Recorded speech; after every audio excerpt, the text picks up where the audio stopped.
Were you doom and gloom? Was the world ended because Chelsea were playing badly and getting bad results? And how do you feel now about the fact that we've got 3 from 3 in the last couple of weeks, beating Brighton, Fulham, and obviously beating Burnley, and now we're in the international break with some big games coming up? Do you feel as though we've sort of picked ourselves up a little bit, but we're still going to have a stern test coming up in the next few weeks against the big guns? Or do you think we've actually made progress? That's what this particular video is about. Just a bit of a catch-up video from me because I've not done a video on the channel for a while. So hopefully you're going to enjoy it. So let's get straight into it, starting with the Fulham game. And off the back of the win against Brighton, we looked for a little bit of confidence, and we saw it against Fulham. It was a real good display. And most importantly, Armando Broja was back and led the line. He started the game with Jackson being suspended. And for me, I think he gives us something a little bit different. Jackson's very mobile. He wants to run the channels. He wants to work hard and impress, which is obviously something that he just wants to do because that's in his nature. He's joined a new club in a new country and he wants to really make an impression. And he is. He just needs to calm down the distance that he's running to focus, like Broja does, the width of the penalty box and no more. Broja is that focal point. He's a big guy. He's more bulkier and he looks stronger than Jackson. Jackson's more leggy and more sort of mobile. But I just thought Broja being up front, being a bit of a link man, yes, he's got a lot of improving to do, but the basics are there. And we could play off of him, and we did against Fulham. And that was one of the most important things that stood out for me. Firstly, we got the result, which was great.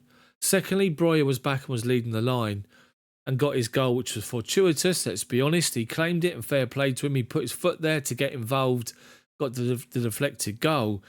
But Mykhailo Mudryk got his Premier League goal against Fulham, took it fantastically well, getting some grief from the Fulham fans early because of lack of control or miscontrol and the ball ran off the pitch or trying to take people on and getting tackled. But to come up with a goal like he did, to chest it down and slot it underneath the goalkeeper was great. Obviously, he then had to go off because he felt something in his calf. But that Fulham game for me was a big game for many reasons. The 3 I've just spoken about, the win, Broja and Mudryk's goal. But also Caicedo, Enzo and Conor Gallagher in that midfield begun to click, begun to understand each other. And I just thought that dynamic in midfield is beginning to grow. It started against Fulham, done really well. Caicedo settled himself down a bit. The mistakes he was making through nerves and just maybe the feed that's in his head, it's sort of calmed down a lot now. And Caicedo's doing exactly what we bought him for, and that's really good to see. Of course, with him playing in sort of the pivot role, Enzo's got freedom to go forward and getting much more involved in games now in attacking areas, which is great to see. And Conor Gallagher's become a workhorse in that deeper line midfield role, still getting forward, but working side to side and just working so hard. And with the captain's armband, you can really see that he stepped up his game. That was the biggest talking points for me from the game, for the Fulham game, and gave us real confidence by winning 2 on the spin as we headed into the Burnley game last weekend. Now, the Burnley game was a game which was a banana skin because Burnley, you never know what you're going to expect. Yes, on paper we had the better squad, but we still have to go there and deliver the right result, and we did, despite going a goal down. Now, the goal we considered was a little bit calamity, let's just say that. We gave the ball away, and then they obviously then broke on us and they went and scored from it. Should have done better, really. But we then sort of got into the swing of it, and Raheem Sterling, who'd been, you have to say, I've had a few weeks of below par performances, stepped up again as he had done at the beginning of the season and was simply unplayable, Sterling. Sterling got the deflected goal at the end of the first half to make it 1-1, but that second half Chelsea really upped their game, and Sterling again was on fire, getting the penalty, obviously for the Cole Palmer goal, more on him in a little bit. Then you got the Jackson goal as well. It just all come together, and just Chelsea, just their performance was fantastic. The midfield 3 once again were gelling and working so well together and elevating their performances to an even better standard. Caicedo was outstanding, again had a real influence in some of the goals that we scored. And then Cucurella as well on the right hand side, filling in for Reece James, who's now fit. Cucurella's played well, he's been solid. The only thing I don't like is that he always mouths off the referee and gets himself in a bit of trouble. But obviously we are aware that he's had issues off the pitch and stuff like that. But coming on that right-hand side, Cucurella's done really, really well over those 2 games. The game against Fulham and again the game against Burnley. But Reece James is back fit. He's missed the international break. He also missed the Burnley game through suspension. So hopefully he's back as soon as possible. But Cucurella's done really, really well. You have to say that. But the Burnley game was good because, again, to Jackson come on after Breuer sort of hustled and bustled in that first half. And Jackson, with his mobility, unsettled the defenders. Obviously, took his goal fantastically well. Sterling got his goal, the deflected goal. Your Palmer got his first goal for Chelsea on penalties, which was interesting to see because normally Enzo would take it. Was it Enzo that normally takes it? I'm sure it was before. So Palmer stepping up. I mean, I made a video before, one of the last videos, I said that Cole Palmer is now undroppable. He's now untouchable. And he's just been outstanding for us. He's so calm, collected. He just breezes his way through games, can pick a pass, no panic. And I love that about Cole Palmer and the way that he's playing.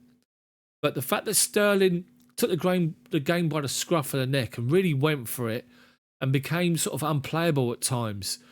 Think of his movement, his dribbling to the byline that caused the deflected own goal for the first one. He was dynamic. He drove at the defender again that forced the penalty in the second half. And then his involvement for the Jackson goal, along with Palmer, was outstanding. Picks the ball up just inside the halfway line in front of the benches and he's off. And the defender just could not live with him because he's got that confidence to go and beat players on that left-hand side, which is the side he's always said he feels most comfortable playing at. We're playing him in a position where he loves, and we're now seeing what he can do. And he destroyed Burnley. The ball across the box was great. Palmer had the awareness to take the touch, saw Jackson in a better position, played him in, and Jackson's turn to beat the defender, to send him the wrong way and put it in the bottom corner was great. And it was so good to see. The only downside of all this is the fact that the international break has come about, and we've got to wait now for the next set of games coming up, with big games coming up, as we've already said. Will Chelsea raise their levels again against the bigger teams? This is an argument that people have said. Chelsea are all well and good against the big sides, but the smaller sides, they slip up. Now, with 3 wins on the bounce against Brighton, Fulham and Burnley, Chelsea hopefully will kick on, and that confidence will continue despite the break for the internationals. I've touched on the fact that Reece James hopefully will be back, which is a positive. But I want to talk about that midfield 3 again, because Romeo Lavia will be the pivot, you'd imagine, when he comes into the team. But is Conor Gallagher doing enough at the moment to really cement his place in that team? And I think he is. What do you guys think? Do you guys think the same? Also, let's talk about just a couple of other things that I've noticed as well. And that's the transfer situation in January, with reports that Chelsea is still looking for a striker, with 2 main strikers we're looking at. One of them nailed on to be Ivan Toney. Chelsea are building a relationship with him, as they did with Caicedo before the Caicedo move, and expect to move for Toney in January, but he's got a lot of other suitors out there looking at him. There's also Victor Osimhen, who's fallen out at Napoli. He could be a real signing for Chelsea, a potential target for Chelsea. But don't rule out the situation with Lukaku. Tammy Abraham. Lukaku doing great at Roma, scoring goals. Chelsea reportedly have put a £37 million fee on him at next summer for anyone that wants to try and sign him. Could you see Tammy and Romelu Lukaku in a swap deal, with Tammy coming back to the Premier League and back to Chelsea for unfinished business at the football club? The main target will be Toney. Will Tammy be an option? What do you guys think? Let me know in the comments section. But that's pretty much it for this particular video. Uncut, unedited. Just me talking to you guys. A couple of mistakes here and there, but I haven't got time to edit it. Just got to get it uploaded, and hopefully you've enjoyed it. The main part of the message from this particular video is that we're on the up. 3 wins on the bounce. Things are coming together nicely.